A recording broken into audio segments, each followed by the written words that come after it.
Good morning, and thank you very much for joining us. I am Yori Folani. Hope you had a great weekend. Okay, the beginning of the week, which is just about a day or 2 days away from Wednesday, when NLC had, stated that it would be calling out an all-out strike.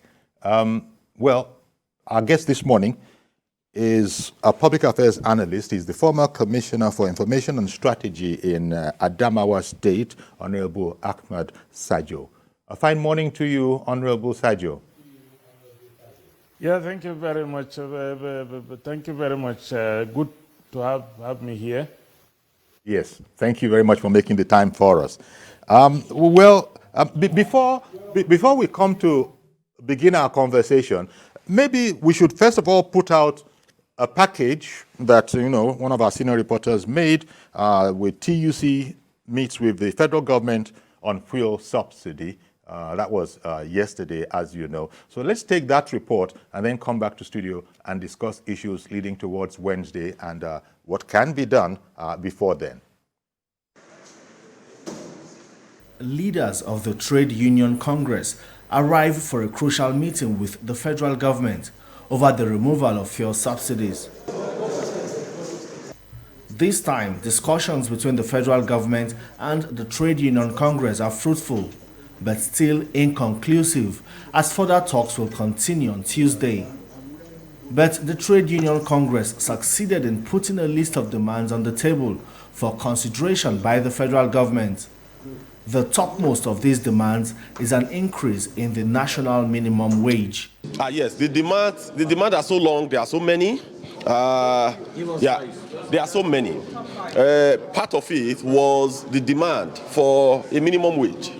And we stated that for us, it is quite apt that the minimum wage today is not a living wage, as we all know. The value of the minimum wage since it was negotiated has plummeted to a very abysmal level as it is today. So we've, and topmost in our demand was clearly stated as well that for utmost good faith and in the interest of social dialogue, that they should revert back the pump price while discussion continues. The federal government understands the consequence of a failure to meet the demands of the labor unions and has continued to hold talks. The demands of the Trade Union Congress will be presented to President Bola Tinubu as the federal government hopes to ward off a looming workers' strike. Most important top priority on the list, which the government is also looking at very seriously, and the president has announced before, is the issue of the minimum wage, which the labor movement has demanded as a consequence of this removal of the consequential impact of the removal of subsidy. So government is looking at that, and Mr. President is most likely going to constitute a tripartite committee. That is the committee of federal government and including the states, then the organized labor on the other part, and the private sector. Now, this is a tripartite arrangement. It will be a committee that will study all the dynamics of a wage increase, the percentages, the numbers, and the categories that will be affected. So by Tuesday, when we come back to reconvene and meet with the TUC again, the labor movement, we should have very concrete items to present to the world. President Tinubu and the Trade Union Congress seem to be on the same page regarding the increase in the national minimum wage. Still, the other demands presented for approval will determine how organized labor and the federal government will walk the tightrope of the removal of fuel subsidy. Femi Akonde, TVC News, Abuja. Okay, so as I said, in case you hadn't joined us at the time, our guest this morning is Honorable Ahmad Sajo. Honorable Sajo is a public affairs analyst and He was the former Commissioner for Information and Strategy in Adamawa State. Okay, over to you now. The first thing that one notices is that when this meeting between the federal government and Labour first happened, NLC was in attendance. But this time now, NLC wasn't there, but the TUC was there. Well, as the gentleman did say there, comes down to two matters, minimum wage review and a return to the status quo of the former pump price. Let me ask you, first of all, what do you think about NLC not being in attendance this time around? Because that was what was flagged the last time we were briefed, that come Sunday, which was yesterday, there'll be another meeting. Well, thank you very much. Let me clarify one issue. I was an active labor leader. I understand the process of the labor movement. Part of the reason why we have the labor movement at all in the world is because of collective bargaining. And when a labor movement, loses a chance to sit down on table and bargain with employers, I think that labor leadership is not serving the interests of workers or the labor movement. I think that labor leadership is serving an interest that is outside the norms of the labor movement. But be that as it may, let us accept one very, very important fact, that the minimum wage in Nigeria, or the wage that is paid to an average worker in Nigeria, is actually very, very dismal. But again, it's like the chicken and the egg. Which one comes first? You tie a lot of resources that you're supposed to use to even improve the minimum wage in paying for a subsidy that benefits only a few people in the country. And then the leadership of the country is saying, look, free these funds, let it go to the 3 tiers of government so it can be used for other development purposes, including improving the living wage available to the workers. I think workers leadership should take that as the most important and the most appropriate. I am wondering, one of the sectors of our economy whose minimum wage is way, way, way higher than the national minimum wage, which is the oil sector. What is the benefit of the high wages that they receive? For the past 20 years or thereabout or more, we have 4 refineries. Each year we pay salaries to workers of those refineries. We pay for turnaround maintenance of those refineries, and those refineries are not functioning. We're just paying wages to people who we're not questioning their productivity. What are they giving the nation in return? I mean, if this whole subsidy regime has remained perpetually lingering because we have been unable to provide the PMS that we require as a people. It's a drain on our foreign exchange. It's a drain on our scarce resources. It's something that bleeds the nation into the pockets of a few people. And we are saying, look, stop it. Let us channel these resources to something more reasonable. And let the workers who are talking about workers' interests also remember that they ought to have been productive. They ought to have questioned quite a number of these things that are happening. Anytime, we have a scam within the fuel subsidy regime, like we saw yesterday that a competent court of law somebody is before a competent court of law for receiving subsidy for fuel not delivered. Anytime this happens, the documentation is done by workers who are now complaining that we should stop. Are we going to stop this subsidy regime, removing the subsidy regime, so that we can continue to enrich those that are really actually bleeding this nation dry? I think we should have a rethink.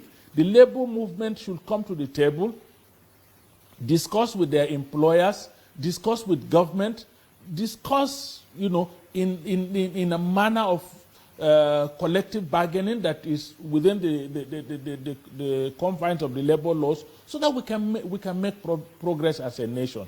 We need to review the minimum wage. We need to talk about a viable transport system. Even here in Abuja where we are, we do not have a transport system that is viable and functioning, that could make movement easy. We need to discuss, like the president said, we need to discuss multiple taxation. If we're talking about workers, what of petty traders? What of ordinary people within the economy who are actually struggling to make a living? How do we assist them? How do we reduce their burden? As we increase staff salaries, we should also think of decreasing the burden of ordinary people who are not workers, but who are contributing to the economy. And the president had already taken the first step. He had agreed that he would that the minimum wage needs to be addressed. He has also agreed that multiple taxation to people within the economy will be addressed so that they can have some succor. He has agreed that they will put some palliative on ground to make sure that they ameliorate the hardships occasioned by the removal of subsidy, but that the removal of subsidy is a necessity so that we can free funds that are going into the pockets of a few people for the majority of the people to benefit, including the workers themselves. So I think it's an opportunity for them to come to the table and discuss with the president dispassionately. Indeed. And as you know, frustrations as Labour's holding fast to its position, which is that, first of all, you must go back to where we were before. Before this, gigantic increase. That's one of their demands. And people are now, as you know, have been reminding them that, look, every single presidential aspirant asserted that it would be first order of business if they won the election. And Labour, there are those who are now accusing Labour of perhaps it's not entirely about the Nigerian worker.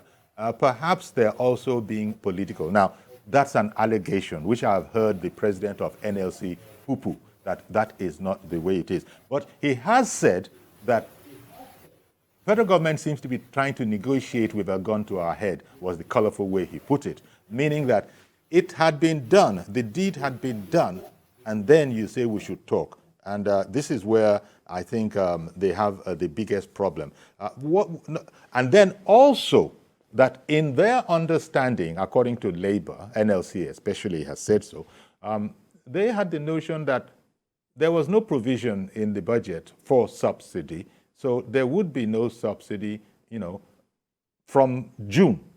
Now, that it started on the 1st of June, I have heard the Labour, president say that we had all of the 4 weeks of June, and then towards the end of June, we could then come out of it. What do you think of those positions that he's making, especially that about the beginning of June is not quite the same thing as the end of June?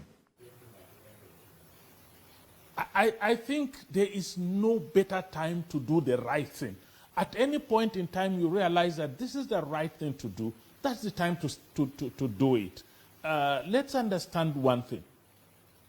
We were all here in Nigeria, including the workers and the labor leaders, during the campaigns leading to this election that ushered in a new government. All the 4 leading presidential candidates, including the presidential candidate of the Labour Party that was fully supported by the leadership of the labor movement, had agreed, had said publicly that on the very first day they come to office, which is 29th May 2023, that they will remove the fuel subsidy because it is bleeding the nation. Everybody agrees on that. And with every vote that is cast to these 4 leading, in fact, including my brother Showore, every vote that has been cast to this presidential candidate was cast on the basis that if they win this election, they will remove the subsidy. Most of them said on the very first day that they will be sworn in. So there is nothing, we knew this was coming. We were ready for it. There is no budgetary provision on it.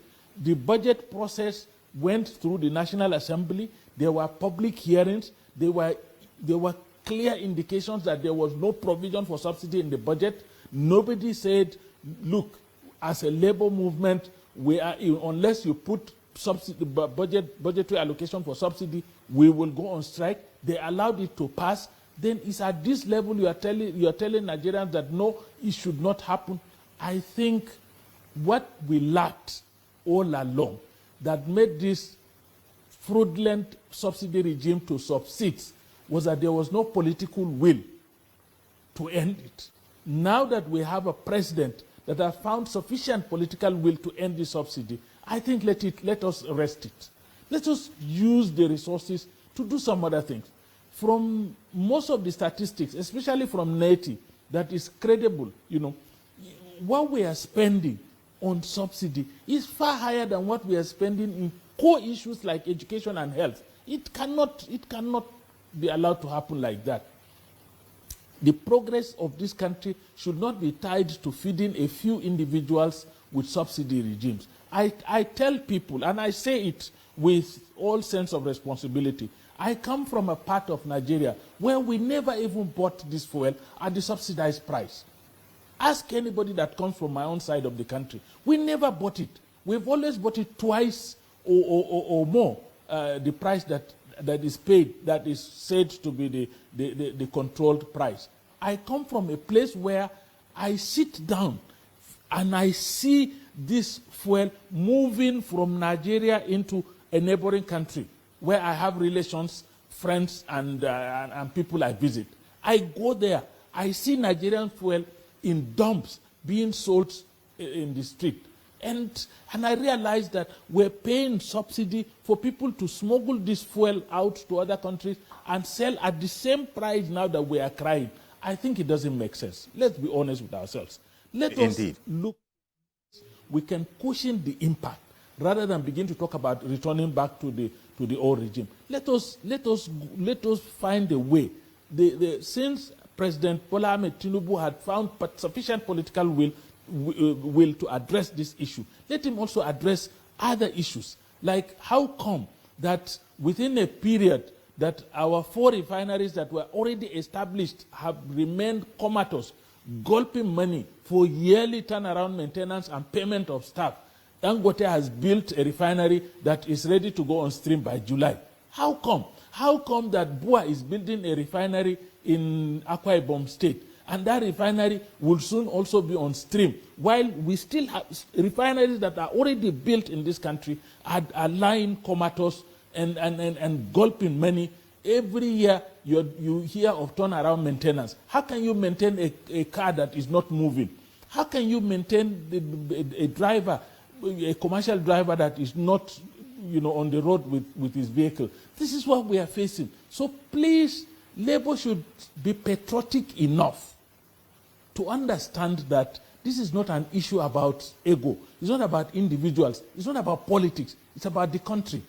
And it's about the country. We need to free these resources, move these resources into more productive ventures, including improving the welfare of our workers, paying pensioners their pensions, paying the gratuities, paying workers their salaries as at when due, increasing the quantum of salary, reducing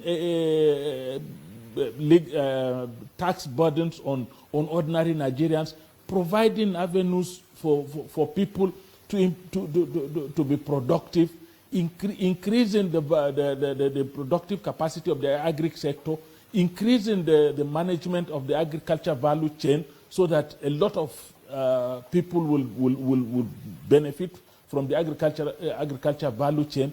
There are a lot of other things. Manufacturing will improve. We need to face reality. The next thing President Bola Ahmed Tinubu should do for Nigerians is improve electricity. Once there is adequate electricity supply, a lot of other productive engagement will take place, and then people will begin to earn, people will begin to become wealthier. We will be able to address the excruciating poverty that is in the land, and that is the only thing. When your expenditure, for example, increases, it should be an impetus for you to improve in your productive output, so that at the end of the day you balance, the shortfall, and the productive output of the worker is that the payment for his labor, that is the salaries and wages should also be increased. Beyond increasing wages and salaries, government must come up with innovative ways to also increase the welfare packages available to workers who are actually genuinely, the engine room of governance. We move from this to that. But going back to the old regime, where a few people are making millions of naira and a lot of the rest of us are becoming increasingly poor, should at least not subsist. And labor that is supposed to stand on the side of the people should be the first to say, no, we cannot continue to feed a tiny percentage of the country at the expense of the greater majority. That should not be acceptable to anybody. And all of these, thank you very much, Honorable Sadio, because all of these things that you've said, I believe were also, discussed at the two meetings. But Labour, being what it is, I suppose they're going to have to reach out to Labour because Mr. Dele Alake, who was on the federal government side in this particular meetings, had said that, look, not so much palliatives, but there would definitely be interventions, and whatever it is called, all the things that you've spoken about just now, from reviewing the minimum wage, removing double taxation or multiple taxation, and all of these things. Surely Labour understands that. Now, I don't even believe that Labour itself wants the subsidy regime to continue. But then their actions, that is why some people are now beginning to say that, are you sure that this doesn't go beyond Labour? Are you not inadvertently stepping into the political realm? And we're done with politicking. We're done with campaigning. Now people have to come around and do what you've just said. Think of Nigeria. But for the moment, the fact that NLC did not show up at yesterday's meeting was a bit worrying. I suppose the federal government has to keep on reaching out to them because today is Monday. They are threatening Wednesday and they are mobilizing for Wednesday. So they're going to meet again tomorrow. One just hopes that Labour will see its way to seeing it from this point of view, which would have been Labour's position if all other things had been equal, let it be said. But for the moment, the fact that Mr. Ajero and NLC didn't show up yesterday, I heard him on a different interview say, what is there to discuss? It's like if you won't do anything to the minimum wage immediately, which you have just said, and Dele Alake had said earlier was topmost on the president's mind, if that is not done, there's nothing for him to discuss. That seems to leave us in a very constricted space. But federal government has to keep on reaching out to Labour? No, I think there's nothing complicated there. I said under the labor law, one of the reasons why we have the labor movement in the whole world is to enable workers have a platform through which they can engage in collective bargaining with their employers. It's not, the labor movement is not, institutionalized so that labor leaders or the unions can be in an antagonistic position towards government or their employers. It is a platform for them to have a means of collective bargaining. Since it is not going to be possible for the employer to talk to all the workers all the time, it's just like our relationship as a country with other countries. When our leaders, elected leaders, presidents, parliamentarians, ministers, and the rest, go out to go and talk to other leaders in the world, they're talking on our behalf. Indeed. It's because one moment, it's sir. not possible for all of our population to go and talk. Okay, one moment, please. I'm sorry to interrupt you, but Mr. Adeshola has called in and has been waiting for quite a while in Ikorodu. Good morning, Mr. Adeshola. Well, I'm afraid, I'm so sorry, I just lost him. But you were making the point, Honorable Sadio, about these opportunities come from time to time. Yes, please continue. What happens, no matter what happens, my brother, labor leaders should seize every available opportunity to sit down round table with their employers. They are not doing it for themselves. They are doing it on behalf of the workers. The more they keep away, two things are likely going to happen. And I will tell you that both are not going to be in the interest of labor. One is that if they continue to keep away, they are denying the workers an opportunity of having a voice at the point at which they are, the future, the welfare, and the interests of the workers are being discussed. That in itself is a negation of the oath they took as leaders of the workers. Second is that at the worst case scenario is that there will be rebellion, within their ranks. And once there is rebellion within their ranks, they lose more rather than their employer. So we must be tactful. We must be diplomatic. We must accept every opportunity to engage with our employers. Government is not engaging them as an overload. Government is engaging workers as an employer of labor and as the custodian of the policies of labor, employment, and productivity. This is the point at which government is engaging with labor. Every opportunity they have to sit, even when labor is on strike, the avenue for collective bargaining, for sitting round table with government, should not be lost to them. So I am beginning to wonder as to why the labor leadership will insist that they are not going to sit with government until government reverses to. Why do you want to protect a subsidy regime that benefits a tiny minority at the expense of the majority of Nigerians? If we are talking about, and a lot of us are looking at this situation with some concern.